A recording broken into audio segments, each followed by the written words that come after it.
In this chapter, our main characters are 16 and the hormones are kicking in. Let's try and find a not awkward way to talk about that. This is chapter by chapter.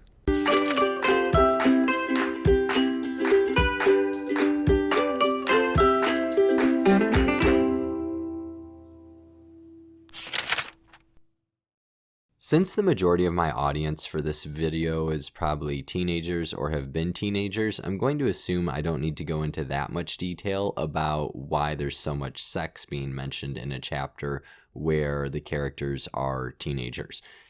However, it is interesting to note that there's a lot more talk about sex in this chapter than there actually is sex, which is pretty similar to society in general. That's one of the cool things about this novel is even though it's got some fantasy, science fiction-y elements to it, it's so closely connected to reality. But we'll talk about that in a different video. For this video, I do want to point out that there is sex happening, and it does bring, just like in our world, complications with it. One of the most interesting ones is this rift with Tommy that happens with Kathy. Kathy discovers a new piece of evidence about Miss Lucy, actually a return to what happened in room 22. And this would be the sort of thing she would just go share with Tommy right off the bat. But Tommy and Ruth are now a couple, and they're a pretty serious couple at that. And that has put a lot of complications into these characters that'll only get brought out more and more in the coming chapters. And at the end of the chapter, Kathy doesn't really know what to make of sex, and she decides that the best course of action is to pull a Clueless and just go for someone who she doesn't care that much about. And I think what brings her to this choice is that there's really not a whole lot of guidance for how to proceed with this part of her life. She tries to turn to books, but most of them are pretty old. She turns to movies, but she has to watch them in public. So she's not really sure exactly how to navigate this. And in fact, it seems like very few of the students are. Their relationship with sex is totally different. And the guardians are at a real loss as to what sort of advice to give them. One of the interesting things to make sure we're aware of is that the students are not normal. They say the guardians are normals, but they are not. And one of the defining features of them not being normals, besides that their organs are going to be harvested in a couple years, is that sex does not equal babies for them. They are all sterile or infertile. So there's a real connection between childbirth and sex. If you didn't know, they're pretty much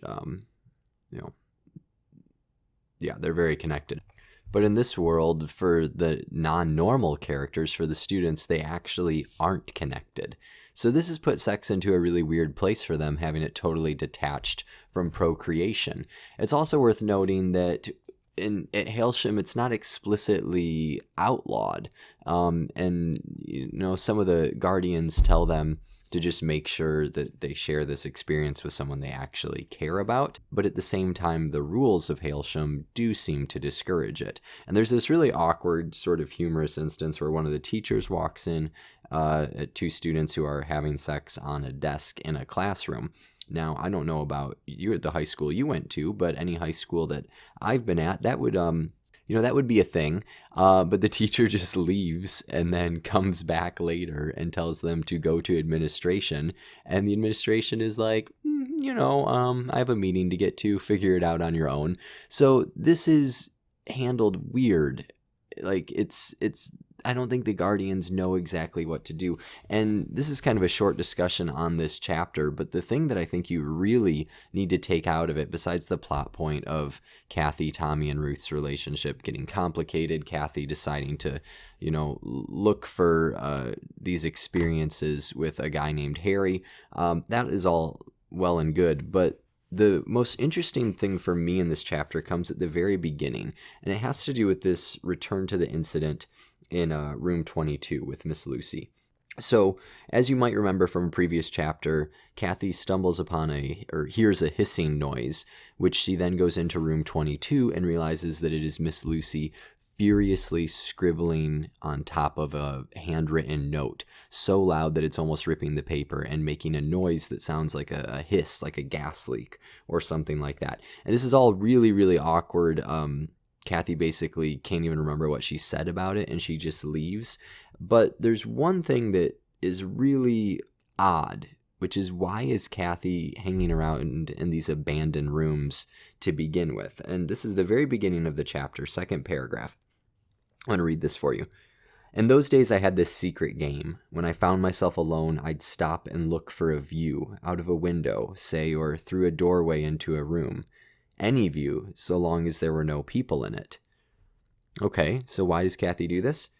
I did this so that I could, for a few seconds at least, create the illusion the place wasn't crawling with students, but that instead Hailsham was this quiet, tranquil house where I lived with just 5 or 6 others.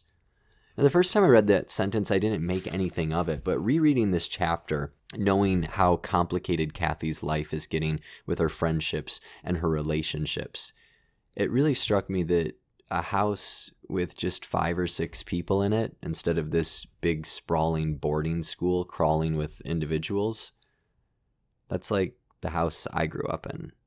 That's a house a lot of people grow up in. And I think what Kathy is describing, what she's pretending she has, is a family. We haven't talked about that yet, that these characters don't have families, but as much as we might think when we're teenagers that we are ready to be done with our family's guidance, in many instances we still need it, and maybe need it more than ever. And as great as the guardians are, or seem to be, I think Kathy's right, that she needs more, but she doesn't have it. And we'll talk about that more in some future chapters. Hey, thank you so much, those of you that have been watching all these, for being patient. I was actually stuck in a very torrential downpour, and my copy of the book with all my annotations got completely flooded. Thankfully, I was able to salvage it with a lot of tissues between the pages, and I had to flatten it out for about a week. So I took a break from these, but I'm hoping to get back into them more regularly and get them out every couple of days. If you have your book destroyed and you can't salvage it, you can click on the link in the description, and there's a link to buy the book.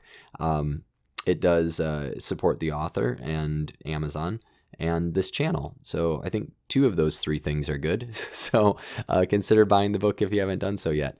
All right, have a good one and happy reading.